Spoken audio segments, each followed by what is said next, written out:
¿Qué tal, hermanos? Buenas tardes. ¿Cómo están? Buenas tardes, noches ya. Estamos en nuestra cuarta sesión de nuestra serie Relaciones Espirituales. Nos corresponde el tema Explora el iceberg.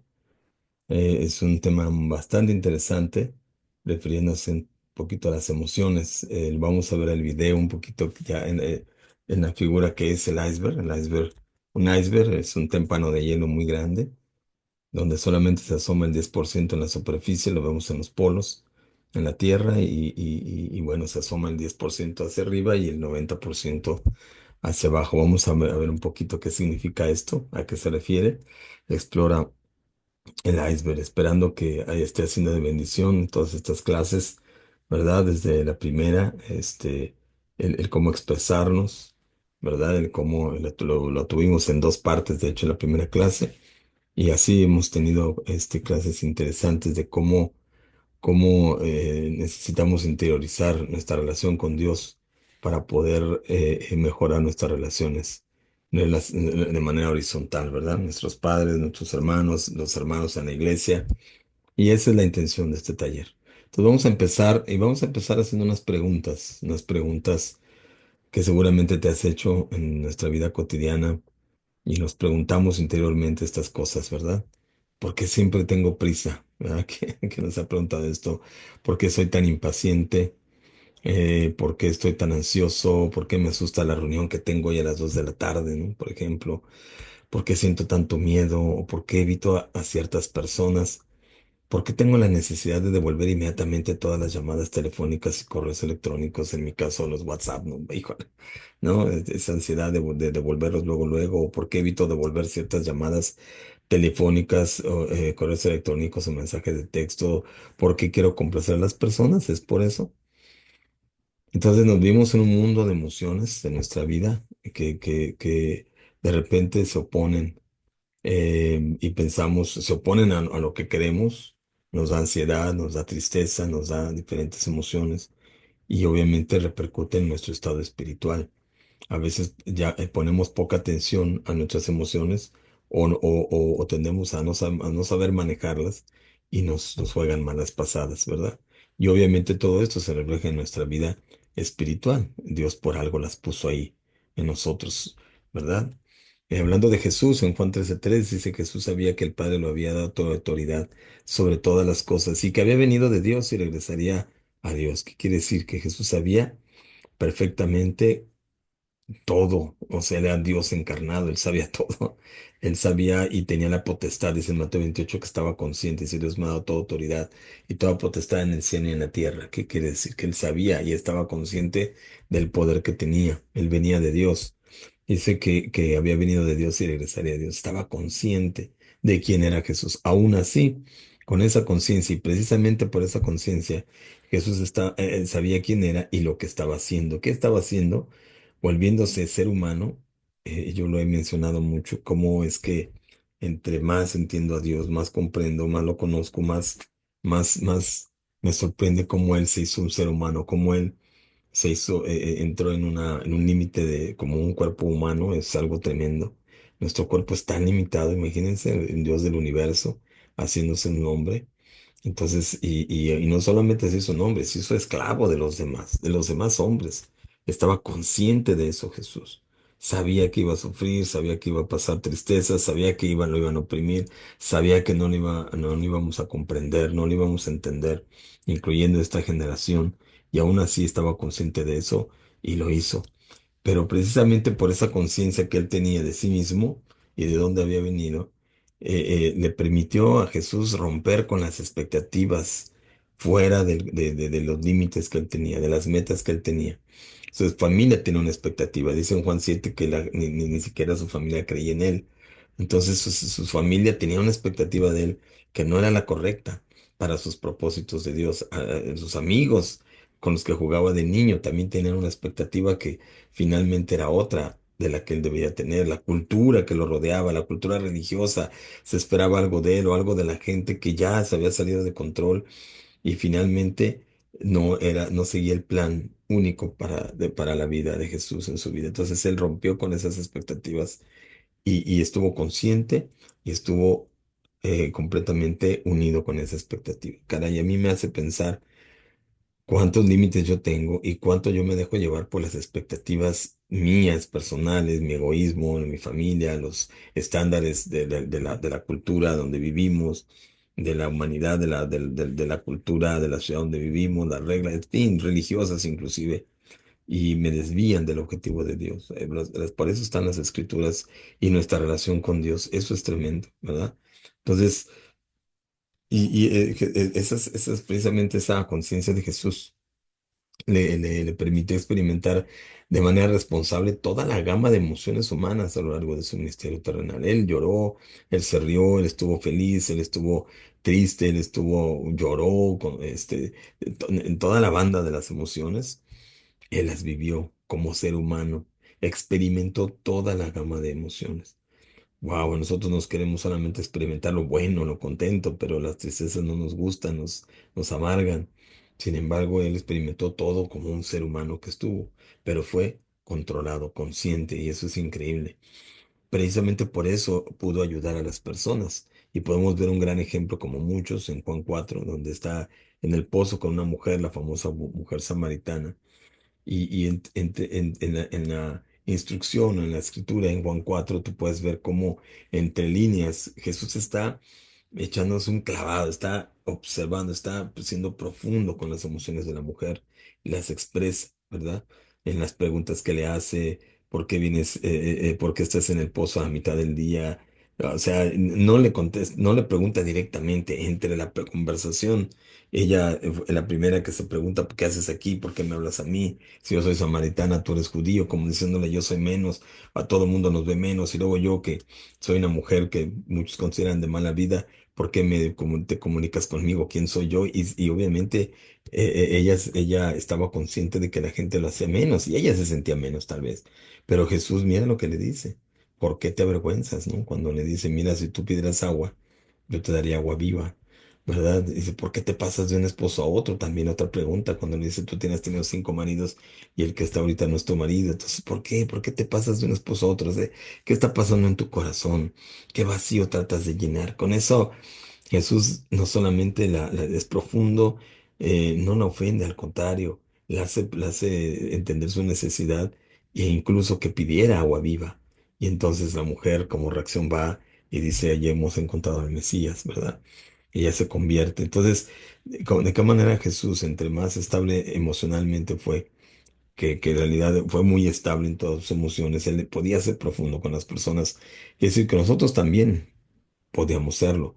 La llamó a examinar su vida bajo la superficie del iceberg y a considerar su estilo de vida inmoral como una indicación de su insaciable sed de amor. Jesús nos conoce perfectamente y sabe que dentro de nosotros, independientemente somos agresivos, somos pasivos, esquivamos los conflictos, de abajo de todo ese iceberg hay una necesidad insaciable de su amor, de amarlo, de tener una comunión con él. Ese es nuestro ser interior. Qué tremendo. Vamos a ver el video que nos corresponde el día de hoy y examinemos precisamente un ejercicio al final. Vamos a ver. Carnal, véngase para acá, le voy a presentar esta morra. Perdón por eso.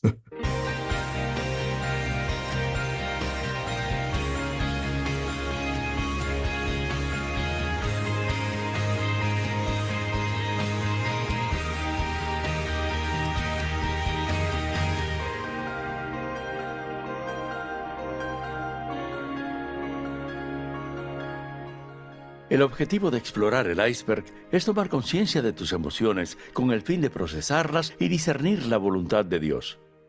Yo creía que no era sensible. Era tranquilo, seguro y no muy emotivo como las mujeres de mi familia. Los hombres sentíamos ira, pero no debilidad, vulnerabilidad, tristeza ni miedo. Me esforcé mucho. Me sentía orgulloso de ser inalterable. Luego me hice cristiano a los 19 años y me enseñaron lo que se conoce como el furgón de cola. Primero, los hechos. Segundo, la fe. Y por último, los sentimientos. De algún modo, capté el mensaje de que las personas amorosas nunca están enojadas, ni tristes, ni asustadas. Se suponía que había que ser gentil. Todo el tiempo y felices. Sentía culpa cuando me enojaba con las personas. Juzgaba a las personas tristes o temerosas. Erróneamente creía que no eras espiritual si te sentías deprimido o triste, que debías ser débil o que no tenías fe. Y por supuesto enfatizaba demasiado la alegría y el ser fuerte en Cristo. No entendía que las Escrituras enseñaban que los sentimientos significaban una parte del ser humano creado a imagen de Dios. En las Escrituras Dios expresa toda una serie de emociones. Dios siente y Él nos creó para sentir. Es lo que nos hace humanos. En las Escrituras hallamos muchos ejemplos de personas que expresan libremente sus sentimientos ante Dios. En lugar de medicar su dolor, negarlo u oprimirlo, se lo ofrecen al Todopoderoso. Como ejemplo está David, un hombre con el corazón de Dios. David expresa todo el rango de emociones, desde el suicidio hasta la depresión, la ira, la confusión y una gran alegría. Y está José, durante 35 capítulos, está angustiado, enojado, deprimido y con conflictos. Luego está Jeremías, un hombre de dolores que escribió un libro de la Biblia llamado Lamentaciones. Y el más importante, ¿qué tal Jesús? Soltó lágrimas y se llenó de alegría. Se sintió abrumado por el dolor, se enojó, se desconsoló, sintió la profunda compasión. Y en el jardín de Getsemaní vemos a un Jesús muy humano, angustiado, triste y espiritualmente abrumado. No es un Mesías emocionalmente frígido o desconectado. Así que hay que preguntarse de dónde sacamos la idea de que reconocer y expresar las emociones auténticas no es espiritual. ¿Por qué creemos que podemos o debemos crecer en la madurez espiritual sin crecer al mismo tiempo en la madurez emocional? Es una tragedia que muchos cristianos hayan separado los sentimientos de su espiritualidad como yo. Y podría ser uno de esos, igual que yo lo fui. Y para mí siempre fue sencillo expresar emociones positivas, como alegría, entusiasmo y mucha gracia. Pero me era difícil admitir emociones como tristeza, decepción, ira o vergüenza. No olvido haber ido a la iglesia muchas veces y sonreír en el exterior, pero estar muy enojada en el interior. Yo creía que los buenos cristianos no debían enojarse. La Biblia dice que el gozo del Señor es tu fortaleza. Yo sentía tanta culpa por mi ira y otras emociones difíciles e intentaba ignorarlas. Y no entendía el Eclesiastés 3 cuando dice: hay un tiempo para llorar y un tiempo para reír. Hay tiempos para la felicidad y tiempos de profunda tristeza. Hay tiempos para sentir amor y tiempos para sentir odio. Una analogía que se usa en la espiritualidad emocionalmente sana es la del iceberg. El 10% de un iceberg está sobre la superficie y es visible. El 90% es invisible y está bajo la superficie. El Titanic resultó dañado fatalmente por algo que no se vio. Los seres humanos son como icebergs. Nuestro 10% es visible, pero hay mucho más debajo de la superficie que no se ve. Ken Burns, un cineasta estadounidense, produjo un documental sobre Franklin Delano Roosevelt, nuestro 32º presidente. La vida de Roosevelt tiene algunas lecciones importantes para nosotros sobre icebergs. Él logró cosas muy buenas para nuestra nación. Una de ellas fue la creación de la Seguridad Social, la Ley GI, la compensación por desempleo, la preservación de parques y su increíble liderazgo en la Segunda Guerra Mundial. Pero no era una persona muy completa. En otras palabras, lo que él era por fuera no era igual a lo que él era en su interior. Por ejemplo, Roosevelt jamás manifestó dolor y lo sufrió en abundancia, tanto emocional como físico. Para empezar, tenía polio y usaba aparatos ortopédicos muy dolorosos todo el tiempo. Un asistente lo sorprendió sufriendo demasiado a causa de los aparatos, pero de inmediato cambió su expresión cuando ella entró a la sala. Su vida familiar también fue en extremo dolorosa. Tuvo una larga aventura con la secretaria de su esposa. Él y su esposa Eleonor no se entendían y sus hijos rara vez veían a su padre. Y se sentían abandonados por él. Hubo 19 divorcios entre sus 5 hijos. Eleonor dijo una vez lo siguiente sobre las vidas de sus hijos: cuando pienso en mis hijos, me dan ganas de suicidarme. Franklin Roosevelt falleció prematuramente a los 62 de una hemorragia cerebral. Yo sospecho que no era muy consciente de su iceberg, es decir, de lo que sucedía en su interior, y en particular de sus sentimientos. Siento relación con Roosevelt en ciertos aspectos. Me gustaba hacer cosas, quería servir y ayudar a las personas, quería que las personas me vieran fuerte, capaz, amorosa y espiritual. Definitivamente no quería mostrar debilidades, dolor o vulnerabilidad. E igual que Roosevelt, no solo le hice daño a mi ser, también a otros. E igual que Roosevelt, no tenía ni idea de que tenía un vasto interior, o eso a lo que le decimos el iceberg. A pesar de que tenía poca conciencia de mi interior, había muchas cosas que ocurrían adentro. Conflictos, cosas que se hacían, reglas contra los sentimientos, engaños a mí misma, fingir que todo estaba bien, aunque no fuera así. Todo era algo personal. Hacía innumerables suposiciones sobre las cosas y las personas. No me cuidaba bien y tenía malas interpretaciones de la Biblia al creer que negar los sentimientos era lo más maduro y cristiano hasta hoy. He aprendido que uno hace toda clase de cosas para evitar los sentimientos. Puedes renunciar a un trabajo, o irte a otra iglesia, o escaparte hacia la pornografía u otras adicciones, quizá leer más libros o iniciar nuevas relaciones o ganar más dinero y hasta puedes orar o ayunar. Pero si no observas dentro de ti, sería similar a limitarte a mover las sillas del Titanic intentando evitar que el barco se hunda. Jesús nos dijo, un árbol malo no va a producir buenos frutos. Y no es lo que entra en una persona lo que la contamina, sino lo que sale. 3 verdades sobre las emociones. Las emociones no procesadas no mueren. A muchos de nosotros nos incomoda expresar ciertos sentimientos y encontramos otras formas de expresarlos como esto me enfermó, o rompió mi corazón, o fue algo demasiado doloroso. Pero las emociones no procesadas no se extinguen, son enterradas con vida. ¿Por qué? Porque Dios las creó para que prestáramos atención a ellas.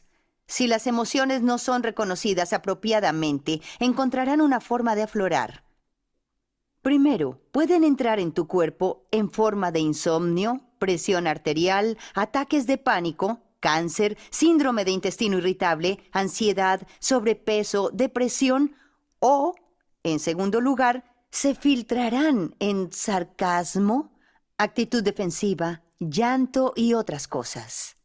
Recuerda, las emociones son un sistema de GPS interno dado por Dios para guiarnos y hay que prestarles mucha atención. En segundo lugar, una comunidad saludable requiere que las personas conozcan su interior.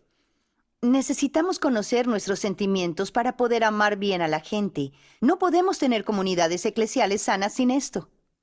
¿Cómo puedo entrar en tu dolor, tu tristeza, tus heridas, tu miedo o tu vergüenza si no entro en los míos? Entonces diría que si yo logro conocer y experimentar mis propias emociones, soy entonces una persona más amorosa. Reflexiona en las implicaciones de esto en un grupo pequeño. ¿Cómo voy a poder decirte cómo estoy en realidad si no tengo ni idea de lo que sucede dentro de mí? El grupo se acerca. ¿Cómo estás? Bien. ¿Cómo estás? Bien. ¿Cómo estás? Bien. Y todo el mundo lo está. Entonces nuestra comunidad en realidad no sería diferente del mundo que nos rodea. Reflexionen, ¿cómo nos conocerá el mundo si no nos conocemos a nosotros? Y en tercer lugar, los sentimientos nos ayudan a discernir la voz de Dios.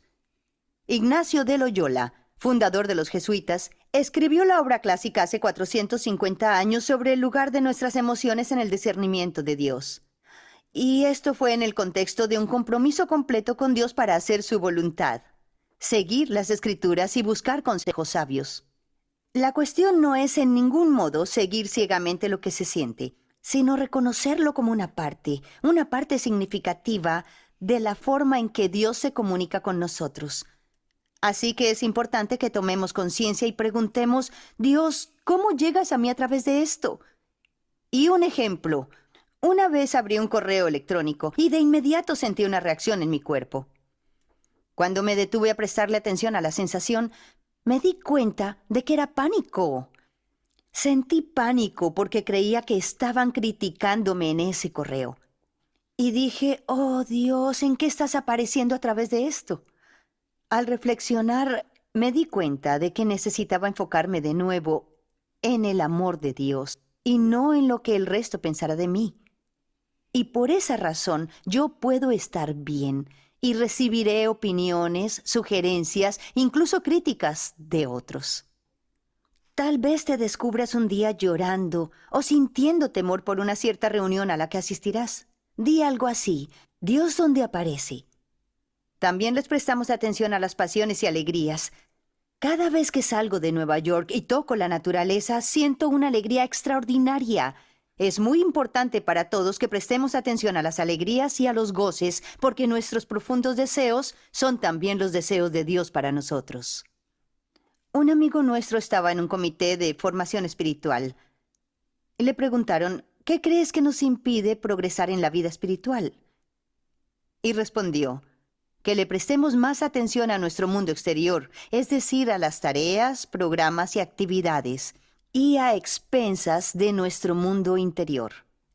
Continuó diciendo que tenemos un mundo exterior muy desarrollado y un mundo interior subdesarrollado. Ahora queremos darte la oportunidad de que busques bajo tu iceberg y concientices tu mundo emocional. Consulta las instrucciones de tu guía de estudio, donde se te pide que respondas 4 preguntas diferentes.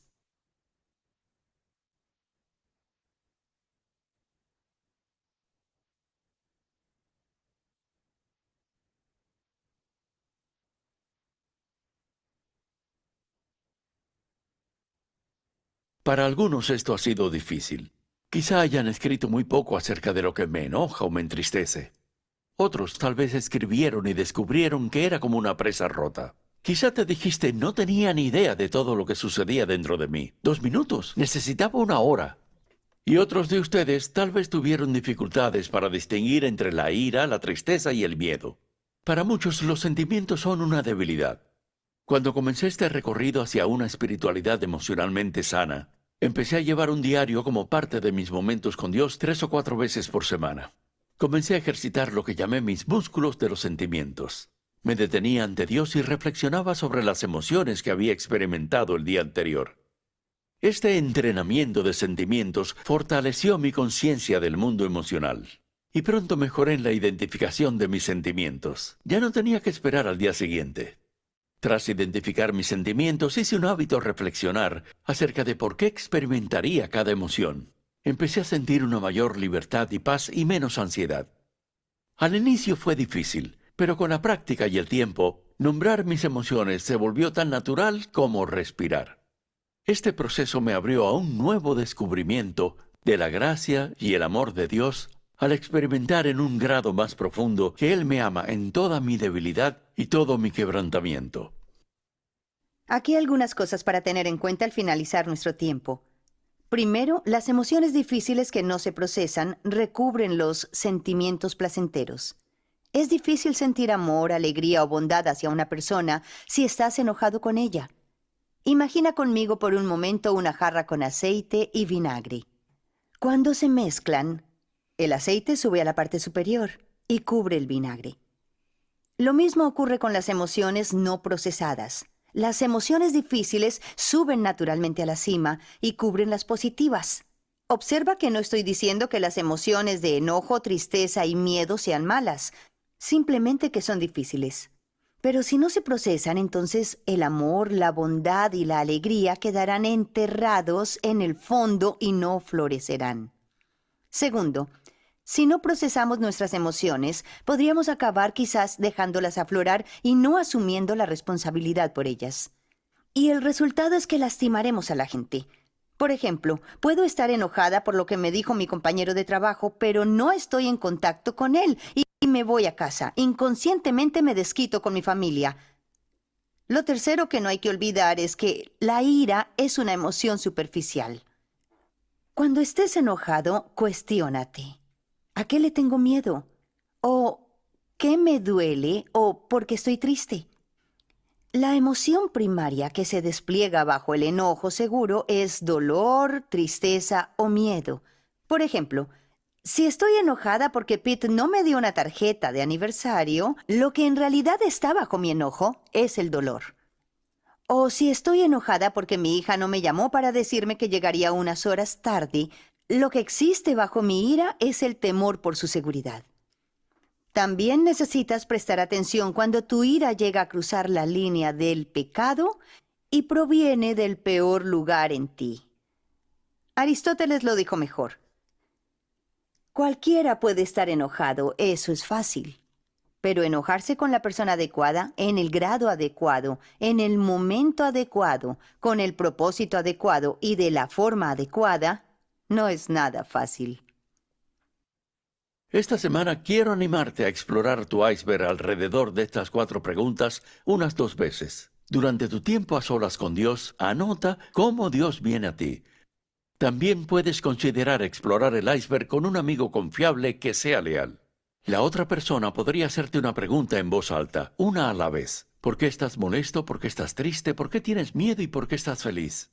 Y darte tiempo para responder. Jerry y yo lo hemos hecho juntos en estos años. Y quiero animarte también a leer y orar los salmos. Dios usó la honestidad de los salmos de David para ayudar a que mis partes oprimidas cobraran vida. Descubrí que no soy una roca, sino un ser humano a quien Dios ama. Y este Dios vivo me habla no solo desde afuera de mí, también desde el interior de mi ser en la persona del Espíritu Santo. Permíteme orar por ti ahora para que Dios te dé fortaleza y te dé gracia. Antes de hacerlo, quiero animarte a seguir tratando de desarrollar el ritmo diario de estar con Dios en la devoción de las relaciones emocionalmente sanas. Esta semana será tu cuarta. Ofrécele tus sentimientos y tu corazón, porque al hacerlo, seguirás las instrucciones de David en Salmos 62:8, donde escribe: confía siempre en Él. Ábrele tu corazón cuando estés ante Él. Y el Señor Jesucristo te bendiga y proteja mientras te embarcas en este viaje. Y al abrir tu iceberg a Dios, espero que no solo entres a tus sentimientos, sino que encuentres una nueva gracia para entrar en los sentimientos de la gente. Espero que Dios te haga cada vez más suave, accesible y confiable para la gente, de modo que el mundo conozca el amor de Jesús. En su nombre, amén.